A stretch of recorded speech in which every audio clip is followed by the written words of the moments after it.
Greetings, fellow songwriters and seekers, and welcome back to Muse and Measure, where we tackle life's spiritual and existential issues through the craft of songwriting.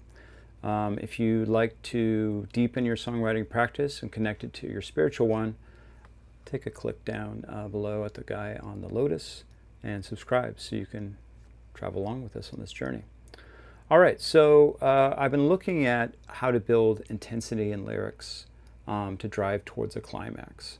So not only does music and the function of chords and melody build tension and then allow for release, just like in story structure, but the lyrics also help as well. So as a song progresses along, it should be getting more and more intense, not only musically, but lyrically as well. And I did a video on the Beatles' She's Leaving Home, which was a narrative song telling a story. And I talked about how the word choice and the switching of perspectives helps build the tension. Today I want to look at a song of mine called A Little at a Time, and this is more about an abstract idea. It's not telling a story, but it's more about a state of being and an existential state, and how each verse I want to try to up the intensity by using certain stronger images and also adding in a pre-chorus in a structure which normally would just be a verse-refrain, right? So I'm writing in a country waltz type kind of genre, and usually that would just be a verse-refrain, but I wanted to build a little bit more tension, so I actually added a pre-chorus. So I'll go ahead and just sing the first verse, and then I'll talk about how I see those lyrics and how they build tension and how they follow kind of other aspects of the story arc. Yeah. I've been looking toward the heavens, leg across the fence, falling like a feather, caught up in the wind.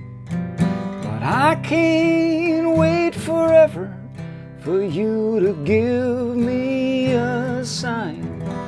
So for now, I'll hold my breath a little at a time. Okay, so this is a verse refrain, but with a pre-chorus added. So obviously the refrain is, I'll hold my breath a little at a time. Okay, so that's going to come back and again. But let's talk a little bit about the lyrics in relation to story arc. Okay, so in a usual story arc, we have the exposition, which is just giving you the background, telling you who the character is, where they are, what the kind of status quo is for the character. So in this case, I do have kind of that as a narrative form. I've been looking towards the heavens, leg across the fence. So that's where I am. I'm somebody who's a stargazer or looking off into the distance, who has aspirations beyond just the here and now. Okay, that's what is said by looking towards the heaven. But leg across the fence is literal and figurative, because when you have your leg across the fence, you might actually be literally sitting on a fence, just hanging out. So it has all those kind of connotations, but you're kind of on both sides of the fence. You're unsure about which way you lean, okay? And that could be spiritually, that could be romantically, that could be just about an attitude towards life.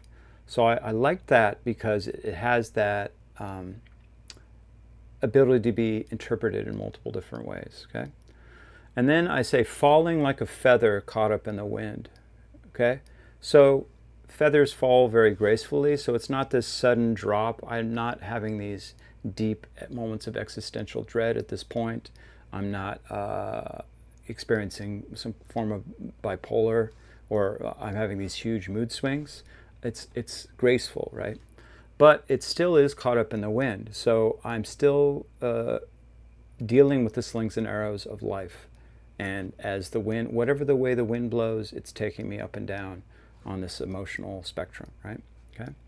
So that's my status quo. I'm a stargazer. I'm seeking something else. I'm kind of waiting to get some kind of answers from life. And as life comes along, it takes me up, it takes me down, but it's graceful and I'm able to do it. Okay. So that's the status quo. That's the exposition of the story. Okay. But then I wanted to have a little bit of tension to show a moment of impatience, where the status quo just isn't good enough, where you have this kind of moment of existential angst. Okay, so I added, but I can't wait forever for you to give me a sign. Okay, so this is a finger pointing moment. Okay, I'm impatient right now. I can't just sit around like this and waste my life waiting for some kind of sign. Okay, now when we think of signs, we think of a sign from God, or it could be a sign from a lover, like that, that the love is requited as opposed to being unrequited, that there's hope for this character, that there's some happiness or better life. Okay? But I can't wait forever for this sign.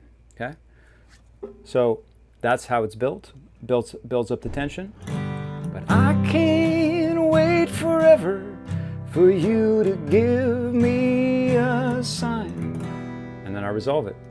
So for now, I'll hold my breath a little at a time. So holding your breath a little time, just goes back to the Shakespearean term, waiting with bated breath. Like you can barely breathe. Your anticipation is so great. So instead of living in that super intense state of suffering with anticipation and longing and being tortured by the waiting, I'm going to hold my breath a little at a time. Okay, meaning I'm just going to breathe in and out normally. Okay, and it also, hold my breath also relates to meditation. That the fact that you're holding your breath in your awareness. Okay, so you're using that as your grounding to help you have an anchor or some kind of form to latch onto when you're going through all the slings of arrows of this emotional roller coaster. That you can return to the breath as a means to ground yourself, or just to bring you back into the present moment. Okay? So that's the first verse.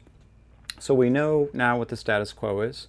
This kind of seeking person who has a moment of impatience, but they answer that with a moment of wisdom that, like, I'm not going to be in the throes of that impatience. Okay.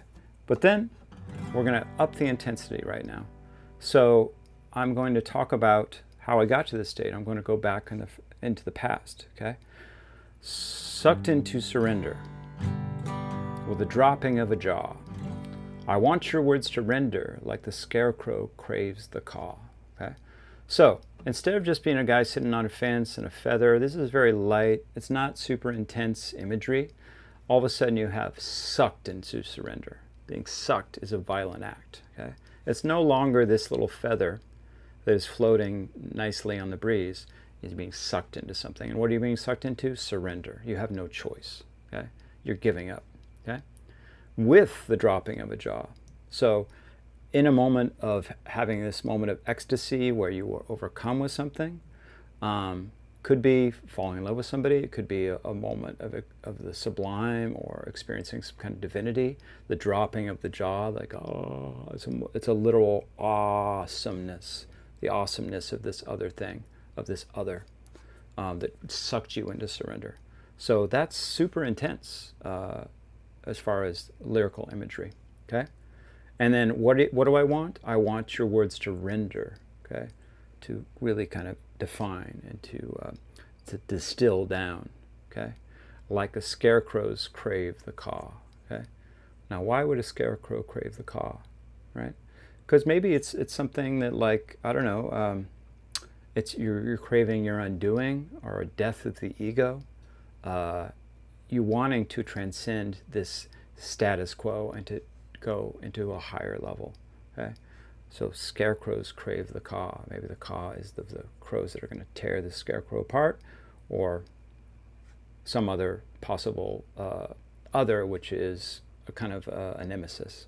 Okay, okay, and then along the lines of a scarecrow, I could fall to pieces. This is my pre-chorus. I could fall to pieces and burn up in your shine. So even more intense, this could happen to me. Total disillusionment, total destruction of the self. I can fall to pieces and burn up in your shine. And not just fall to pieces, but actually combust in the light of this being, whether it's a lover or a deity. But for now, I'll hold my breath a little at a time. And then I repeat it. But for now, I hold my breath a little at a time. Sucked into surrender with the dropping of a jaw. I want your words to render like scarecrows crave the car. I could fall to pieces and burn up in your shine, but for now I'll hold my breath a little at a time. But for now I'll hold my breath a little at a time. Okay, and then there's a solo section. It's a pedal steel solo, and you know, sometimes the musicians will have a solo section just because they need to fill a part of a song. It's not long enough. It's just filler. But for me, this was really important to have the lyrics and that intensity of the moment reverberate through this emptiness, so that the weight of them really could be felt. I don't know if that was successful or not, but that was definitely the intention. So that's something you can think about in your songs. Like, when are you adding empty spaces lyrically where you're not singing, where there's a solo or some other interlude that's happening? Is there some intention to that? And if so, maybe the words before that are of an utmost intensity, so that empty space is filled with a reverberation of that intense emotion. It gives the listener a chance to really digest what has just happened, especially if it was emotionally jarring thing.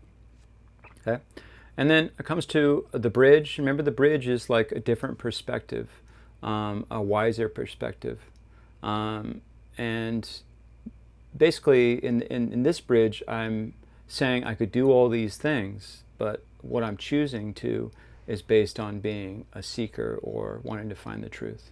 Okay? If I had 1,000,000 days, I'd dig up my graves.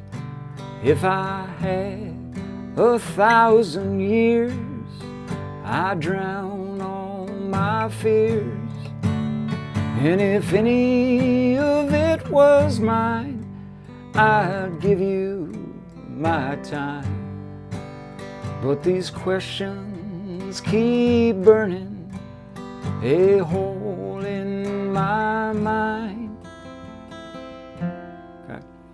So some intense imagery there. So instead of if I had 1,000,000 days, I'd dig up my graves. If I had 1,000 years, I'd drown all my fears. It's not just about like, oh, I'd solve all my problems and get to the root of my suffering.